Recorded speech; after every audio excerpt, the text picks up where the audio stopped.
آنکھ سے نکلتے ہوئے آنسو کی ایسی وضاحت عین اللہ ہی کر سکتا ہے۔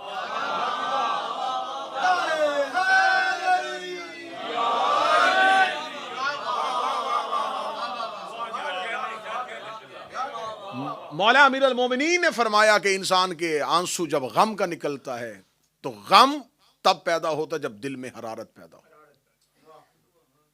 دل حرارت پیدا کرتا ہے، دل کو تکلیف ہوتی ہے، جو ہی دل کو تکلیف ہوتی ہے تو خون میں حرارت آتی ہے، خون میں جب حرارت آتی ہے تو وہ خون انسان کی آنکھوں تک آتا ہے۔ مولا فرماتے ہیں کہ اللہ نے اس آنکھ کے پردے کے پیچھے ایک اتنی باریک جھلی رکھی ہے جو اس آنکھ کو پردے سے باہر نہیں آنے دیتی، اس خون کو آنسو کی صورت میں، ایک پانی کی صورت میں انسان کی آنکھ سے نکالتی ہے۔ مولا فرماتے ہیں یہ خون کی حرارت ہوتی ہے۔ اب حرارت سمجھ لی ہے تو اب اگلا فرمان سن لینا۔ میرے مولا فرماتے ہیں غم حسین مومن کے دل میں حرارت پیدا کرتا ہے۔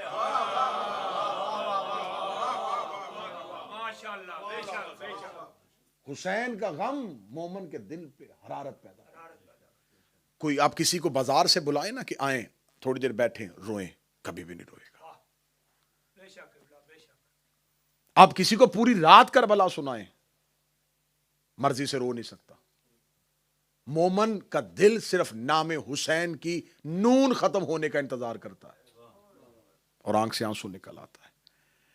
امام سے پوچھا گیا مولا حسین کو رونے کے لیے کیا چاہیے؟ امام نے فرمایا صرف رونے کے لیے ایک چیز چاہیے، شجرہ شریف ہونا چاہیے، تاکہ تمہیں حسین کی غربت کا اندازہ ہو سکے۔ میرے مالک یہ کون روتے ہیں؟ فرمایا علی کے شیعہ۔ مولا یہ علی کے شیعہ کیسا بنتا ہے؟ فرمایا علی کا شیعہ مرضی سے نہیں بنتا، اللہ بنا چکا ہے۔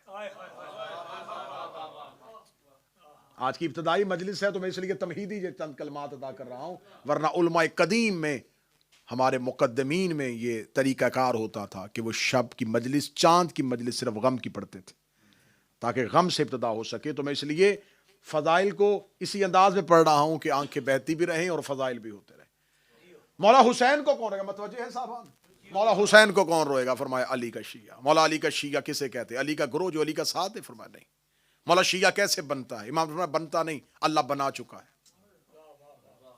میں پھر لفظ کہنے لگا ہوں اپنے نوجوان بچوں کے لیے، شیعہ دنیا میں آ کے نہیں بنتا۔ مولا کیسے؟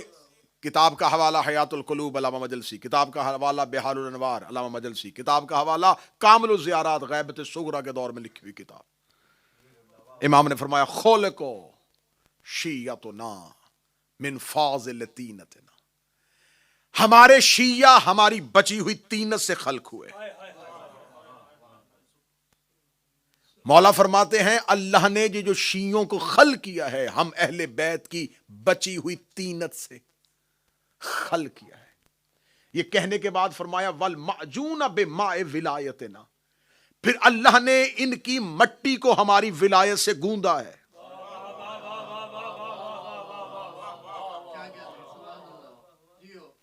ان کو خلق کیا تھا ہماری بچی ہوئی طینت سے، ان کی مٹی کو گوندا ہے ہماری ولایت کے پانی سے۔ گوندنے کا، جب بھی آپ گوندنے کی بات کریں گے تو پہلا ذہن میں آئے گا کہ آٹا گوندا جاتا ہے۔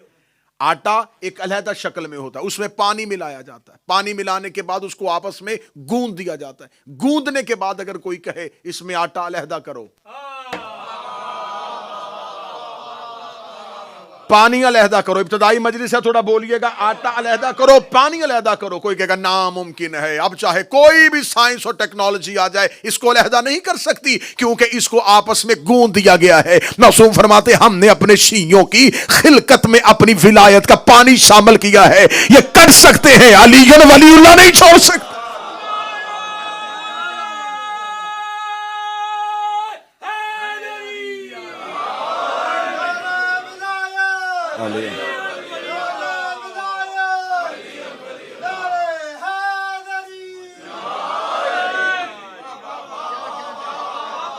ان کو خلق کر دیا گیا ہے، معجون کر دیا گیا ہے، ان کو معجون کر دیا گیا ہے بماء ولایتنا، ہماری ولایت کے پانی کے ساتھ۔ اب ان کے دلوں سے ہماری ولایت کوئی نہیں نکال سکتا. یہ ہمارے اس ولایت کے پانی کی وجہ سے علی کی محبت نہیں چھوڑتے. مولا یہ حسین کی محبت میں کیوں روتے ہیں؟ فرمایا کربلا کی مٹی ان کے خمیر میں ڈال دی گئی. خاک کربلا کا تعلق فقط اس زمین سے نہیں ہے. کربلا حسین کے لیے عرش سے اتاری گئی تھی. خاک کربلا ان کی مٹی میں شامل کر دی گئی ہے. کربلا کی مٹی مومن کے خمیر میں شامل ہے. میں لفظ بار بار کہوں گا تاکہ دلیل جب دوں گا تو آپ کا ذہن گواہی دے سکے. کربلا کی خاک عزادار کے خمیر میں شامل ہے. اور آج بھی معجزہ ہے کہ کربلا کی خاک جہاں بھی ہوتی ہے 10 محرم کو سرخ ہو جاتی ہے.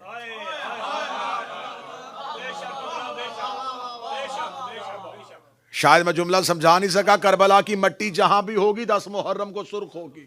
اب 10 محرم کو ہماری زنجیر پہ اعتراض نہ کرنا, ہمارے خون کے پرسے پہ اعتراض نہیں. اور یہ بات بھی میں کہوں کہ صرف مجلس حسین میں آنا عبادت نہیں. بعض احباب یہ سمجھتے کیونکہ جدید دور ہے نا, بندے کہتے ہیں مجلس میں چلے گئے تو بس عبادت ہو گئی. میں پھر امام صادق کا فرمان پڑھنے لگا ہوں. میرے مولا نے کہا صرف مجلس حسین میں نہ بیٹھا کرو, حسین کا ماتم بھی کیا کرو. اب امام کا فرمان پڑھنے لگا ہوں, فرمان معصوم پڑھنے لگا ہوں, اور کتنا خوبصورت امام نے تمثیل دی ہے.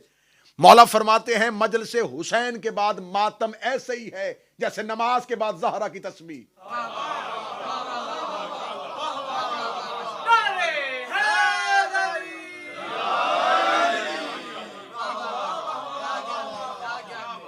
جیسے نماز کے بعد تسبیح زہرا کی حیثیت ہے, ویسی ہی مجلس شبیر کے بعد ماتم شبیر کی حیثیت. اور تسبیح فاطمہ میں بتا دیتا ہوں, ایک شخص نے آگے مولا سے پوچھا تھا, مولا ہم نماز پڑھتے ہیں خیالات بڑے آتے ہیں, اللہ قبول کر لیتا ہے. فرمایا پہلو بدلنے سے پہلے زہرا کی تسبیح پڑھ لیا کرو. اب میں فرمان معصوم پڑھنے لگا. مولا نے فرمایا نماز اگر قبول کروانی ہے تو نماز اگر خیالات سے بھری بھی تھی, پہلو بدلنے سے پہلے تسبیح زہرا پڑھ لیا کرو. مولا تسبیح زہرا پڑھیں گے نماز قبول ہو جائے گی. فرمایا تمہاری زخمی نماز کی چادر کا نام زہرا کی تسبیح ہے. زخمی نماز کو چادر زہرا ڈھانپ, تو یہ تسبیح زہرا تمہاری نماز کو ڈھانپ لیتی ہے. معصوم فرماتے ہیں صرف مجلس نہیں, ماتم اور مجلس کا تسلسل جو ہے, کیونکہ آج پہلی مجلس ہے, شب کی مجلس ہے, میں اپنی قوم کے بچوں سے ضرور کہوں گا. ایک وقت ہوتا تھا جب احترام مجلس میں مجالس ہوتی تھی. اب کیونکہ احترام مجلس پڑھے نہیں جاتے, مجلس میں آتے. احترام مجلس بھی ایک چیز ہے. جیسے آپ مصلی پہ آتے ہیں تو مقدمہ ہے وضو. جب تک آپ کا وضو کا عمل نہیں ہوگا تو وضو کے لیے شرط ہے جو پانی آپ لے رہے ہیں اس کو پہلے دیکھیں, یہ آب مضاف تو نہیں ہے, یہ پاک پانی ہے, اس میں کوئی چیز تو شامل نہیں ہے. پھر آپ دیکھیں یہ پانی میں کوئی رنگت اس کی تبدیل تو نہیں ہے. پانی صاف ہوگا وضو ہوگا, وضو پورا ہوگا نماز ہوگی. ہر عبادت سے پہلے کچھ مقدمات ہیں. مجلس شبیر اس چیز کا نام نہیں آئیں اور سیدھے آ کے بیٹھ گئے. بعض لوگوں کے ذہن میں یہ خیال ہوتا ہے کہ ہم مجلس میں تب جائیں گے جب پڑھنے والے کا بالکل جو مین پڑھنے والا اس کا ٹائم ہوگا تو ہم مجلس میں جائیں گے. اس ایک طریقہ کار نے میری قوم کو مجلس کے تقدس سے دور کر دیا. بعض لوگ سمجھتے ہیں کہ ہم مجلس میں اخیر میں جائیں گے تو پھر بھی قبول ہے. مجلس کی پہلی صف میں بیٹھنا ایسے ہی ہے جیسے جماعت کی نماز کی پہلی صف میں آنا.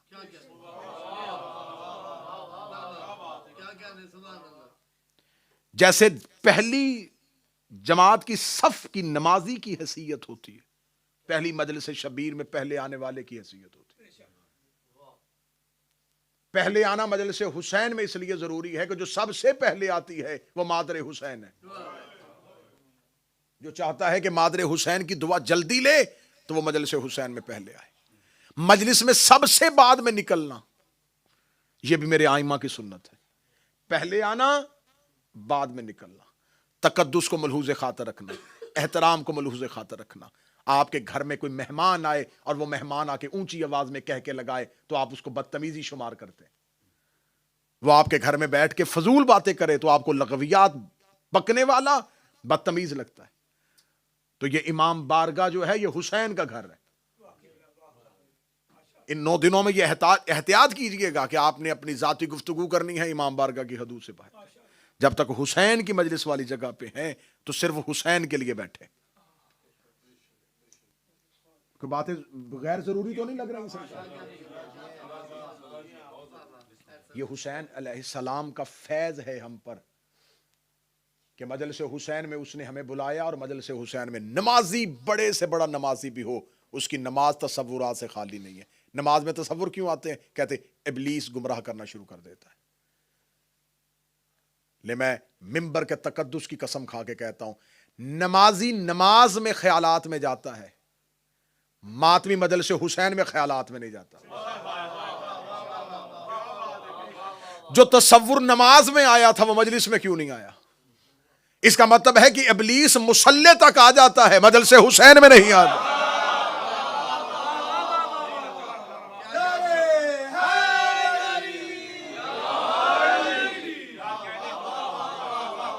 وہ مصلی تک پہنچ گیا, اس کی رسائی نمازی کے مصلی تک ہے, حسین کی مجلس میں نہیں. مجلس حسین حصار ہے عباس کا.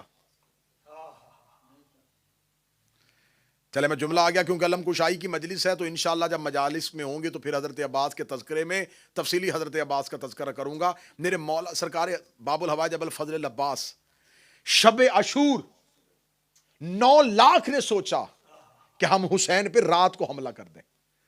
شب عاشور فوجی اشقیاء سے یہ بات آئی کہ ہم حسین پہ رات کی تاریکی پہ حملہ کر دیں. خیام حسینی سے اکیلے عباس چلے. حضرت عباس گئے اور حضرت عباس نے جا کے, اس سے پہلے 7 محرم فوجی اشقیاء کا دعویٰ تھا کہ ہم حسین کے خیام پہ حملہ کریں گے.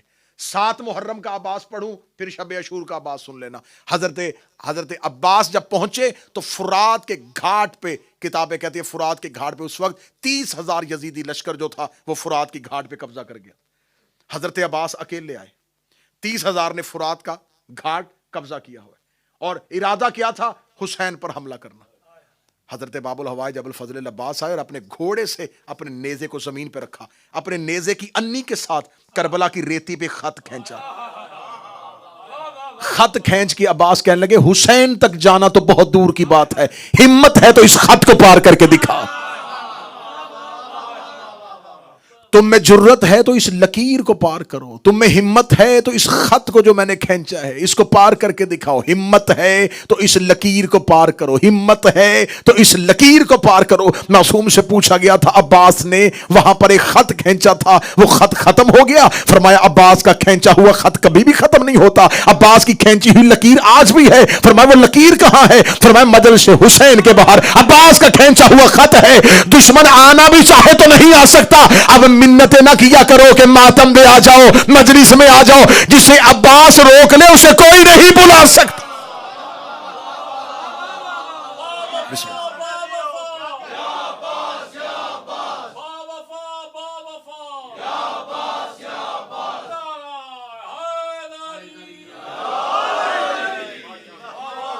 آپ نے خلوص نیت کے ساتھ آپ مجالس میں آئے, آپ عزاداری حسین علیہ السلام کو بالکل خلوص نیت کے ساتھ, جیسے نمازی نماز میں خلوص دکھاتا ہے ویسے حسین کے ماتم میں خلوص دکھاؤ, ویسے حسین کے عزاداری میں خلوص دکھاؤ.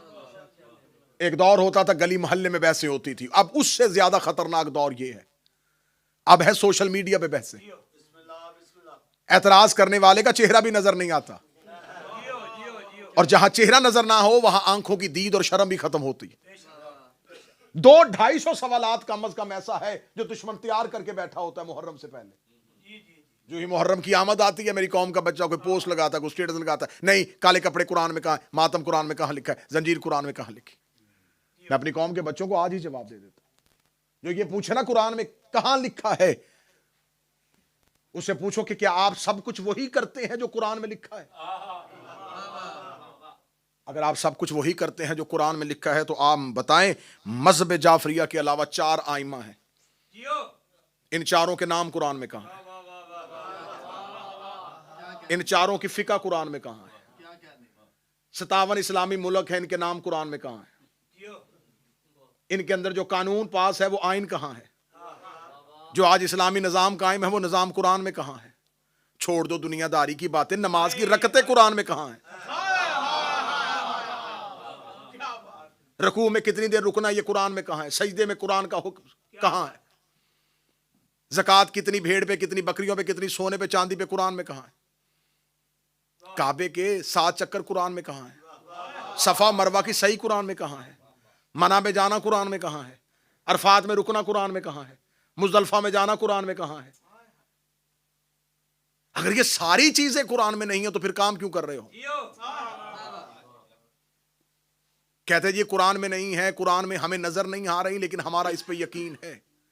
اچھا چلو ٹھیک ہے، جو قرآن میں آج ہم سے میری قوم کے بچوں سے پوچھتے ہیں یہ بھی قرآن میں نہیں ہے، یہ بھی قرآن میں نہیں ہے، یہ بھی قرآن میں نہیں ہے، تو جو کچھ قرآن پہ لکھا ہے اس پہ سارے عمل کر رہے ہو؟ قرآن میں لکھا ہے کہ جھوٹ نہیں بولتے،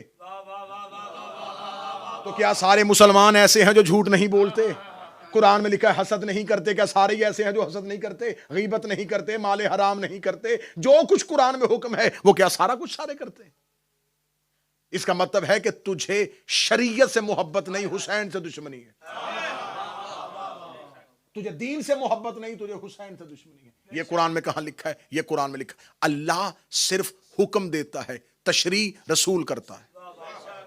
بس میں آخری بات کہنے لگا ہوں، اللہ صرف حکم دیتا ہے، تشریع رسول کرتا ہے۔ خدا نے صرف حکم دیا اقیموا الصلاۃ، بس نماز قائم کرو۔ اب اتنے میں کہہ رہا ہوں کہ صرف باب الصلاۃ، کتاب الصلاۃ اگر اٹھا لیا جائے تو الماریاں بھری ہوئی ہیں علماء کی۔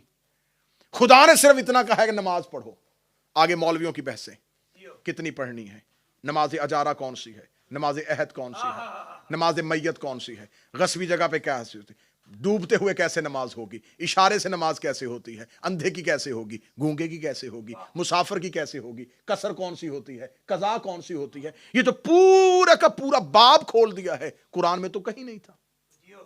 قرآن نے صرف حکم دیا تھا قائم کرو، اور آگے جتنی اتنی رکھتے، جمعہ میں یہ، فجر میں یہ، مغرب میں یہ، مسافر کی یہ، قصر یہ، قضا یہ۔ خدا نے کہا آتو زکات، زکات دو، پورا باب ہے، اتنی اتنی اتنی دینی۔ خدا نے کہا حج کرو، پورے کا پورا باب ہے۔ خدا نے کہا جہاد کرو، پورے کا پورا باب ہے۔ تو جب ہم نے علماء سے پوچھا، جب خدا نے اتنی تفصیل بتائی ہی نہیں ہے تم کرتے کیوں ہو؟ کہتے ہیں خدا صرف حکم دیتا ہے، تشریع رسول کرتا ہے۔ خدا حکم دیتا ہے، تشریع رسول کرتا ہے۔ خدا حکم دیتا ہے، تشریع رسول کرتا ہے۔ خدا نے صرف حکم دیا تھا قربا سے مودت کرو، رسول نے حسین کو چوم کے تشریح کر دی تھی۔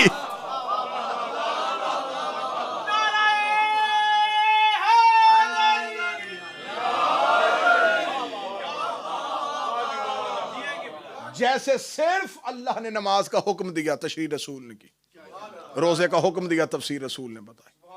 خدا نے صرف یہ کہا تھا قربا سے مودت کرو، حسین کو کاندھوں پہ اٹھا کے، سینے سے لگا کے، منبر پہ زانو پہ بٹھا کے، سجدے میں پشت پہ لا کے، چوم کے، احترام کر کے رسول نے تشریح بتا دی ہے۔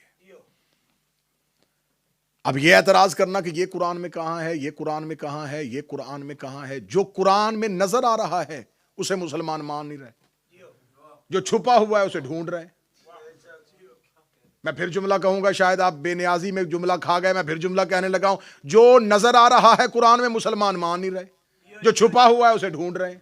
جو نظر آ رہا ہے اسے مان نہیں رہے، جو چھپا ہوا ہے اسے ڈھونڈ رہے ہیں۔ جو نظر آ رہا ہے اسے مان نہیں رہے، جو چھپا ہوا ہے اسے ڈھونڈ نہیں رہے۔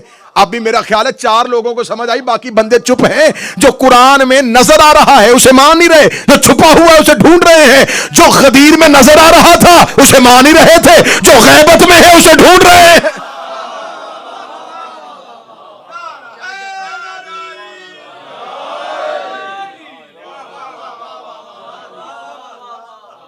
متوجہ ہیں صاحبان بات کی؟ غم حسین کا تعلق جو ہے وہ صرف حسین کے عزادار اور مومن کے ساتھ، قلوب میں حرارت پیدا کرنا، دلوں کو ولایت علی دینا، یہ ہے کرم مادر حسین کا۔ محرم اس کرم کا اظہار ہے۔ میں پھر جملہ اچھا کر کے کہنے لگا ہوں، اس سے بہتر جملہ میرے کوزہ معرفت نہیں ہے. محرم ہماری خلقت کے مقصد کا اظہار ہے. مولا حسین عزت عطا فرمائے. ہم محرم میں زمانے کو بتاتے ہیں کہ ہم کیوں ہیں.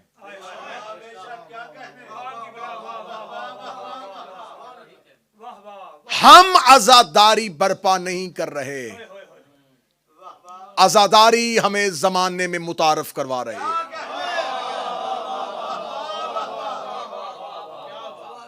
ہم مجلس شبیر نہیں کر رہے، مجلس شبیر ہماری پہچان بتا رہے ہیں. ہم حسینیت کو قائم نہیں کیے ہوئے، حسینیت ہمیں بچائے ہوئے. کلو شائن یرجعو الی الاصل، ہر چیز اپنے اصل کی طرف پلٹتی. یہ قانون ہے، یہ لا ہے کہ ہر چیز اپنے اصل کی طرف پلٹے گی. آپ مٹی کا ڈھیلا اٹھائیں، ہوا میں اڑائیں، وہ نیچے آئے گا کیونکہ اس کا مرکز نیچے ہے. آپ ماچس کی تیلی جلائیں، شعلہ اوپر جائے گا کیونکہ قرہ نار اوپر ہے. جو چیز جس مرکز سے ہو اس کی طرف پلٹتی ہے. مومن مرضی سے مجلس میں نہیں آتا.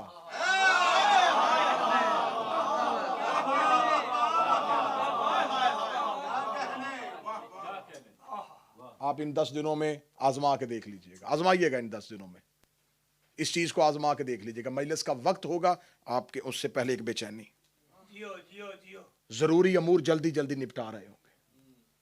میں ممبر کے تقدس اور مولا عباس کا علم ضامن ہے، میں گواہی بنا کے کہہ رہا ہوں، اتنا لوگ خوشیوں کا انتظار نہیں کرتے جتنا حسین کے عزادار رونے کا انتظار کرتے.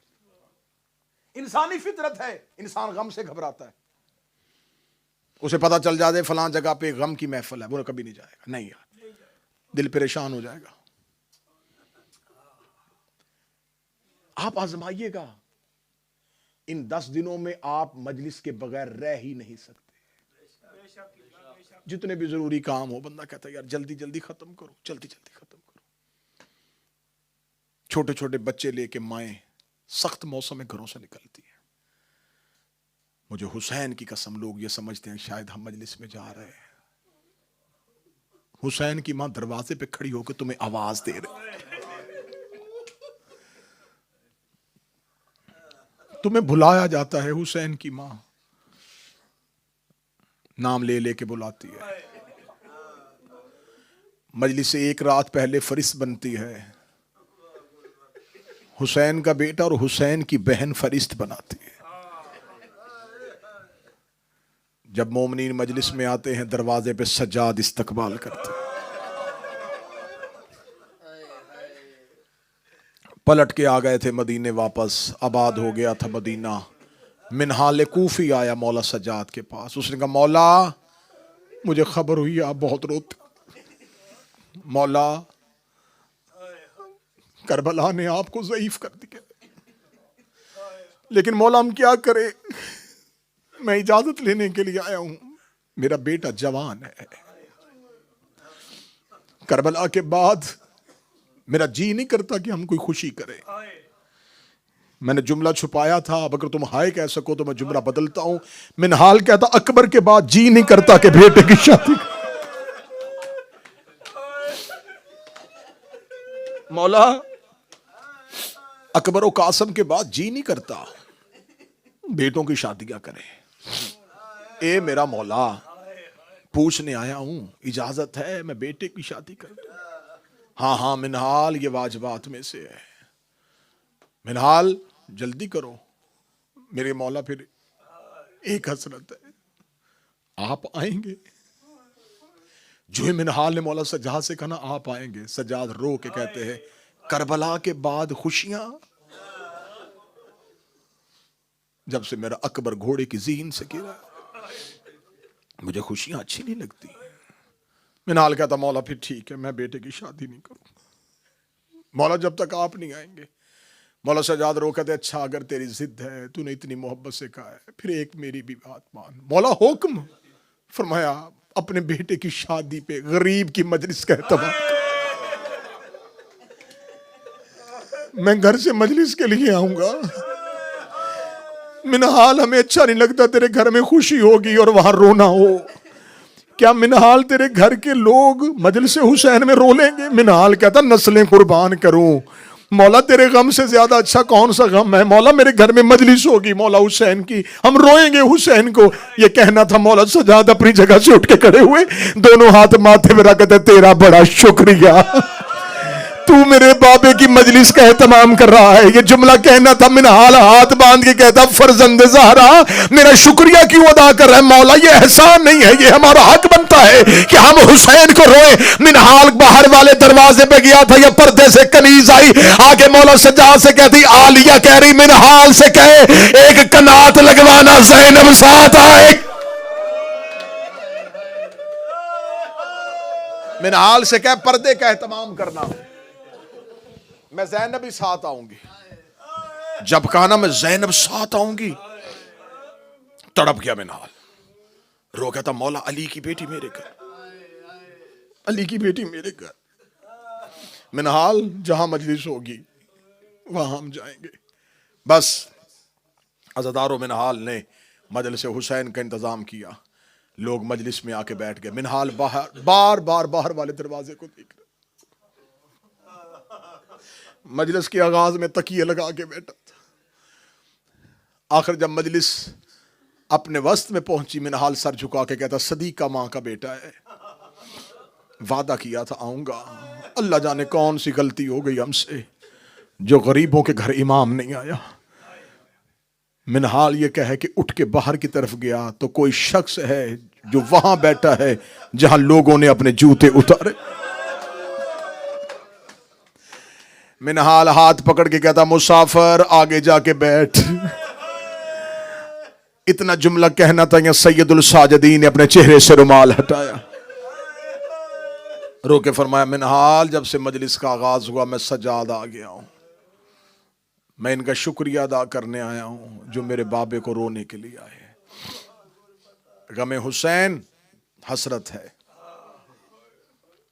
چاند طلوع ہو جائے تو غربت میں دیکھنا، بس چاند کو دیکھ کے ایک ذہن میں بہت لینا، یہ چاند کس کس نے کہاں کہاں دیکھا۔ حسین نے سفر میں دیکھا، زینب نے محمل میں دیکھا، اصغر نے ماں کی گود میں دیکھا، اکبر نے گھوڑے کی زین پہ دیکھا، عباس نے ریت پہ گر کے دیکھا، صغرا نے مدینے میں دیکھا۔ جو ہی آسمان پہ محرم کا چاند دیکھا، میرے مولا حسین سفر میں تھے۔ جو ہی محرم کا چاند آسمان پہ آیا، آج چاند ڈھونڈنا مشکل ہے، اس دور میں ریگستان صحراؤں کا سفر، دور سے چاند کی حسین کی نظر پڑی، میرے مولا نے اپنی سواری چھوڑی، سواری کو وہیں پہ چھوڑ کے حسین نے سر سے امامہ اتارا۔ حسین چاند کی طرف دیکھ کے اپنے گریبان کو کھولتے ہوئے کہہ رہے تھے اِنَّ لِلَّهِ وَإِنَّا إِلَيْهِ رَاجِعُونَ، اِنَّ لِلَّهِ وَإِنَّا إِلَيْهِ رَاجِعُونَ، اِنَّ لِلَّهِ وَإِنَّا إِلَيْهِ رَاجِعُونَ پڑھتے ہوئے 7 بار حسین نے اِنَّ لِلَّهِ پڑھا۔ 7 قدم چلا تھا رسول کا بیٹا، یا علی کی بیٹی کی آواز آئی اماں فضہ جلدی کر عباس کو بلا۔ بی بی فضہ نے آواز دی عباس آقا زادی بلا رہی ہے۔ عباس جلدی سے بی بی کے محمل کے قریب آئے، جی شہزادی، رو کے کہتی عباس پتہ کر میرا حسین کہاں ہے، میرا جی گھبرا رہا ہے۔ فرمایا بی بی کیوں حسین کو ڈھونڈ رہی ہیں؟ مولا حسین ابھی گھوڑے کی زین سے اتر کے گئے ہیں۔ بی بی رو کے کہتی ہے اللہ جانے تھوڑی دیر سے میرے کانوں میں میری ماں کے رونے کی آواز آ رہی ہے، تھوڑی دیر گزری ہے میری ماں کے رونے کی آواز آ رہی ہے، میرے حسین کو بلاؤ۔ عباس روتے ہوئے وہاں گئے جہاں کریم کربلا تھا۔ مولا عالیہ نے تجھے بلایا ہے۔ حسین الٹے قدموں سے چلے، محمل کے قریب آ کے بول علی کی بیٹی کیوں بلایا ہے؟ رو کے فرمایا حسین اپنا سر میرے محمل کے اندر لا۔ حسین کا سر محمل کے اندر آیا، علی کی بیٹی نے حسین کے گلے میں باہیں ڈالی، ماتھا چوم کے کہتی سچ بتا رویا کیوں تھا، سچ بتا رویا کیوں تھا؟ حسین رو کے کہتے زینب محرم محرم کا چاند طلوع ہو گیا ہے. رو کے گلی جب سے یہ چاند طلوع ہوا ہے بار بار میری چادر سر سے اتر رہی. حسین کہیں یہ تیرے اجڑنے کا چاند تو نہیں؟ رو کے فرمایا ہاں عالیہ یہی میری شہادت کا چاند ہے. اب اگلی سطر سننا جو بہنوں کے بھائی بیٹھے ہو. بی بی نے کہا کون سا چاند ہے؟ فرمایا محرم کا. حسین یہ وہی چاند ہے جس کی نانا نے خبر دی تھی. عالیہ یہ وہی چاند ہے. یہ وہی چاند ہے جس کی بابے نے خبر دی تھی. عالیہ یہ وہی چاند ہے. بھائی ہاسپٹل میں بیمار ہو نا تو کوئی بہن کو کہہ دے کہ اب اس کی زندگی کے دن ختم ہونے والے ہیں, اس بہن سے لمحہ نہیں گزرتا. اگلی سطر ہائے کہہ کے سننا. جب عالیہ کو یقین ہو گیا یہ وہی چاند ہے, رو کہتی حسین بتا کتنی راتیں رہ گئی. حسین رو کے کہتے 9 راتوں کا مہمان ہے تیرا بھائی. تڑپ گئی مصطفیٰ کی بیٹیاں. رو کے کہتی ہے حسین تھوڑی راتیں رہ گئی ہیں. حسین اب میری منت ہے, حسین میرے محمل سے دور نہ جانا. حسین میں بار بار تیرا چہرہ دیکھوں. حسین میرا تیرے بغیر اب جی نہیں لگے گا. حسین میں بار بار تیرا چہرہ دیکھوں. مدینے کے لوگ کہتے ہیں ہم محرم کا چاند آسمان پہ نہیں دیکھتے تھے. جعفر صادق کے گھر سے رونے کی اتنی آوازیں آتی تھی ہمیں یقین ہو جاتا تھا کہ محرم کا چاند طلوع ہو گیا ہے. ایک شخص یمن کا رہنے والا مدینے میں چادروں کا کاروبار کرتا تھا. وہ کہتا کہ میں نے خود دیکھا کہ اللہ جانے کوئی ایک ایسی رات آئی ہے میں نے مدینے کی گلیوں میں بھگدڑ مچی ہوئی دیکھی. لوگ تیز قدموں سے دوڑتے ہوئے جا رہے تھے. میں نے ایک بندے کا ہاتھ پکڑ کے پوچھا کہاں جا رہے ہو؟ کہنے لگا دیکھ نہیں رہا کون سا چاند طلوع ہو گیا ہے؟ ہم جعفر صادق کو اس کے بابے کا پرسہ دینے جا رہے ہیں. وہ کہتا میرا پہلا سال تھا مدینے میں, میں بھی اس قافلے میں اس کے ساتھ چل پڑا, میں بھی اس رش میں ان کے ساتھ چل پڑا. میرے ذہن میں رستے میں خیال تھا مدینے میں جعفر صادق کی حویلی ہوگی, امام اپنی حویلی پہ اپنے مسند پہ بیٹھے ہوں گے, ہم میں جا کے ان کے بابا کا پرسہ دوں گا. وہ کہتے جب میں مولا جعفر صادق کے دروازے پہنچا میں کاش وہ منظر اپنی آنکھوں سے نہ دیکھتا. میں نے دیکھا کہ لوگوں کا حلقہ بتا ہوا ہے. میں اس حلقے میں سے امام کے ڈھونڈ رہا تھا. جو ہی میں امام کو تلاش کرتے کرتے میری نظر پڑی ان لوگوں کے حلقے میں کوئی ایک شخص ہے جو زمین پہ ایسے تڑپ رہا ہے جیسے مچھلی بغیر پانی کے تڑپتی ہے. اس کے سر پہ امامہ کوئی نہیں ہے, وہ ایڑیاں رگڑ رہا ہے. میں نے ایک شخص سے پوچھا یہ کون ہے؟ آواز ہے یہی تو جعفر صادق ہے. جعفر صادق کا نام آنا تھا. قدموں میں بیٹھ کر مولا تو اتنا بے چین ہو کے کیوں رو رہا ہے؟ فرمایا یحییٰ وہ چاند طلوع ہو گیا ہے جس نے میرا گھر اجاڑ دیا. یحییٰ وہ چاند طلوع ہو گیا ہے جس نے ہمارا گھر اجاڑ. آپ آئمہ کی سیرت اٹھا کے دیکھیں, آپ کے آئمہ محرم مناتے کیسے تھے. میرے 9ویں امام نے اپنے 10ویں امام بیٹے کو وصیت میں کہا تھا منا میں پیسے دے کے عزاداری کا اہتمام کروانا. کوئی رونے والا نہ ملے, کوئی غلام اکٹھے کر لینا, ان کو اجرت دے کے کہنا حسین کو رو. یہ میرے 9ویں امام کی وصیت ہے. 10ویں امام سے کہا منا میں حج کے دنوں میں اگر کوئی شیعہ نہ ملے حبشی غلام بلا لینا, انہیں پیسے دے کے کہنا ہائے حسین کہہ کے روئیں. حج میں میرے بابے کی غربت چھپنے نہ دینا. 7واں شہنشاہ بغداد کے قید خانے میں محرم کی 10 راتیں زنجیروں سر پہ مار کے روتا تھا. میرے 8واں شہنشاہ خراسان کا والی محرم کا چاند طلوع ہوا. میرے 8ویں مولانا کا کوئی دیبل کو بلاؤ. ایک شخص دوڑا ہوگا دیبل تجھے امام رضا نے بلایا. دیبل تیز قدموں سے چلا, جو ہی امام کے دروازے پہ پہنچا, کتاب میں نہ ہو میں زہرا کا مجرم, جو ہی دیبل دروازے پہ امام رضا اپنی جگہ سے اٹھے دروازے کی طرف تیز قدموں سے دوڑے. دیبل کے گلے میں باہیں ڈال کے کہتے میری دادی زہرا کے مددگار, اے میری ماں فاطمہ زہرا کے مددگار, تجھ پہ میرا سلام یا ناصر امنا. اے میری دادی زہرا کے مددگار تجھ پہ میرا سلام. دیبل تڑپ گیا. دیبل تو نے کوئی میری جد کا مرثیہ لکھا ہے؟ دیبل کہتا رات ہی نیا مرثیہ لکھا ہے. امام کہتے جلدی سنا, میں حسین کو رونا چاہتا ہوں. دیبل منبر پہ آیا, دیبل ممبر کے قریب کھڑا ہو کے مرثیہ پڑھنے لگا. امام کی آواز رک, ممبر پہ بیٹھ. دیبل تڑپ کے کہتا آپ کہاں بیٹھے؟ پہلی رات ہے, ہائے حسین کہہ کے رو لینا. مولا آپ کہاں بیٹھیں گے؟ فرمایا میں تیرے سامنے زمین پہ بیٹھتا ہوں. دیبل کہتا میری جرت ہے زہرا کا بیٹا زمین پہ بیٹھے, میں ممبر پہ بیٹھ جاؤں؟ امام نے فرمایا میں حکم دیتا ہوں تو ذاکر حسین بن, میں عزادار حسین بنتا ہوں. تو تھوڑی دیر ذاکر شبیر بن, مجھے حسین کا عزادار بننے دے. دیبل کہتا حکم امام تھا مجھ پہ واجب ہو گیا, میں ممبر پہ آیا. دیبل نے وہ مرثیہ پڑھا جو آج بھی عربوں میں مشہور ہے, مشہور ترین دیبل کا مرثیہ, مشہور ترین مرثیہ, اے زہرا تیرا چمن اجڑ گیا. اسی مرثیے کو حماد اہل بیت شہید محسن نقوی نے اپنے منظوم کلام میں لکھا تھا, زہرا تیری کلیوں کا صحرا میں بکھر جانا.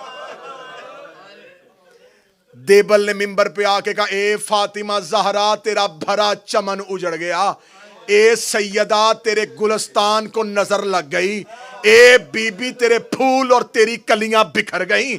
یہ کہہ کے دیبل نے اگلا شعر پڑھا, بی بی میرا سلام تیرے بیٹے حسن کو جسے تیروں کا کفن پہنایا گیا, بی بی میرا سلام تیرے بیٹے حسین پہ جس کی لاش کو گھوڑوں کے سموں سے پمال کیا گیا, بی بی میرا سلام تیرے بیٹے سجاد پہ جسے ماں کے ساتھ قید کر کے بازاروں میں پھرایا گیا, بی میرا سلام تیرے بیٹے باکر پہ جسے کم سنی میں قید کیا گیا, بی میرا سلام تیرے بیٹے جعفر صادق پہ جسے مدینے میں غربت کی زہر دے کے مارا گیا, بی میرا سلام تیرے بیٹے موسی کاظم پہ جسے بغداد کے قید خانے میں قیدی کیا گیا. یہ مرثیہ ختم کر کے دیبل روتا ہوا ممبر سے نیچے اترا.